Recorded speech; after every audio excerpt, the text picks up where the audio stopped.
দুই বিশ্বশক্তি ভারত ও রাশিয়া, একটি শক্তিশালী অর্থনীতির প্রতিভাবান দেশ, আরেকটি বিশ্বের অন্যতম বৃহৎ শক্তি ও প্রাকৃতিক সম্পদে পরিপূর্ণ। তারা এবার এক হচ্ছে নতুন একটি চুক্তিতে, যার নাম নেফটা, অর্থাৎ India Russia free trade agreement. এই চুক্তি কিভাবে বদলে দিতে পারে ভারত রাশিয়া সম্পর্ক, অর্থনীতি এবং বৈশ্বিক রাজনীতি, সেটাই আজকের ভিডিওতে আমরা বিশ্লেষণ করব। ভিডিওটি শেষ পর্যন্ত দেখুন, কারণ শেষের দিকেই বলবো এই চুক্তির গোপন রাজনৈতিক বার্তা। প্রথমে আসি মূল বিষয়ে। নেফটা বা এফটিএ মানে কি? এফটিএ হলো ফ্রি ট্রেড এগ্রিমেন্ট, যেখানে দুই বা ততোধিক দেশ একে অপরের পণ্যে আমদানি শুল্ক কমিয়ে দেয় অথবা পুরোপুরিভাবে তুলে দেয়। শুল্ক অর্থাৎ ট্যারিফ বা আমরা ট্যাক্স বলে যেটা জানি। এরপর আমরা এর ভবিষ্যতের কি উপকারিতা হতে পারে সেটা জানব।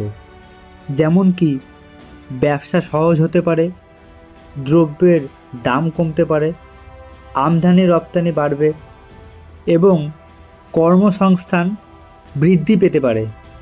সাধারণত এই ধরনের চুক্তি দুই দেশের মধ্যে আর্থিক ও কূটনৈতিক সম্পর্ককে অনেক মজবুত করে তোলে।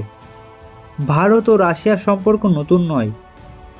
1971 সালের ভারত সোভিয়েত মৈত্রী চুক্তি থেকে শুরু করে ব্রহ্মোস ক্ষেপণাস্ত্র তৈরি, প্রতিরক্ষা চুক্তি, দুই দেশ বহু বছর ধরে কৌশলগত মিত্র। কিন্তু বর্তমানে পরিস্থিতি আরও দ্রুত বদলাচ্ছে। ইউক্রেন যুদ্ধের পর রাশিয়া পশ্চিমা নিষেধাজ্ঞার মধ্যে পড়েছে। ভারত পশ্চিমা দেশগুলোর সঙ্গে বন্ধুত্ব বজায় রেখেও রাশিয়ার সঙ্গে সম্পর্ক আরও মজবুত করতে চাইছে। এতে জ্বালানি নিরাপত্তা ও নতুন বাজারের সুযোগ তৈরি হচ্ছে। এই প্রেক্ষাপটেই সামনে আসছে ভারত রাশিয়া নেফটা চুক্তির গুরুত্ব। চলুন দেখি নেফটা চুক্তিতে কি কি বিষয় আলোচিত হচ্ছে, সেটা আমরা পয়েন্ট পয়েন্ট করে আজকে দেখব। 1 নম্বর হচ্ছে শক্তি খাত। ভারত রাশিয়া থেকে সস্তায় অপরিশোধিত তেল ও গ্যাস আমদানি করতে পারবে। রাশিয়া পাবে নিরবিচারে বাজার। 2 নম্বর হচ্ছে ওষুধ ও কৃষি পণ্য।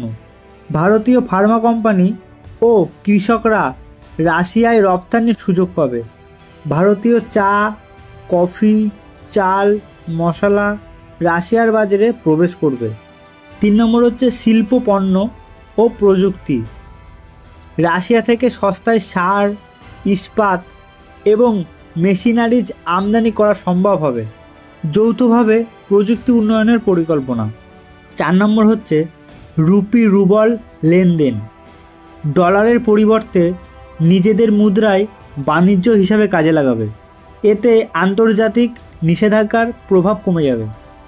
5 নম্বর পয়েন্ট হচ্ছে ট্রান্সপোর্ট করিডোর, শর্টে ইনটিসি। একবার বলি, ইনটিসির ফুল ফর্ম হচ্ছে international north south transport corridor. এটি একটি রাস্তা বা সমুদ্রপথ যা ভারতকে ইরানের মাধ্যমে রাশিয়ার সঙ্গে সংযুক্ত করে।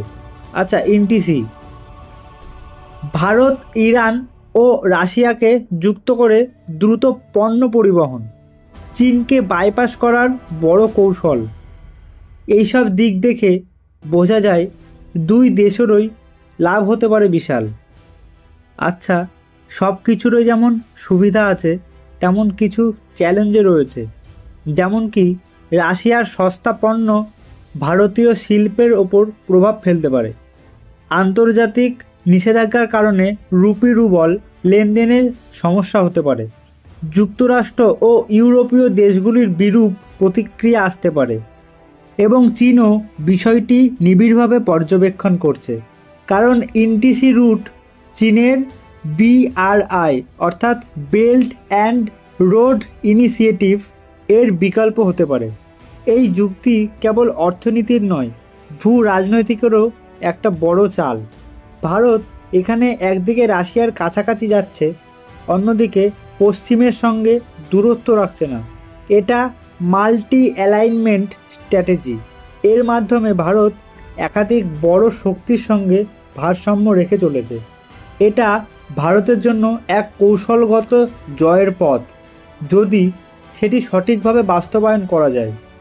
ভারত রাশিয়ার নেফটা চুক্তি বাস্তবায়িত হলে ভবিষ্যতের বাণিজ্য ও ভূ রাজনীতিতে এটি হবে একটি টার্নিং পয়েন্ট।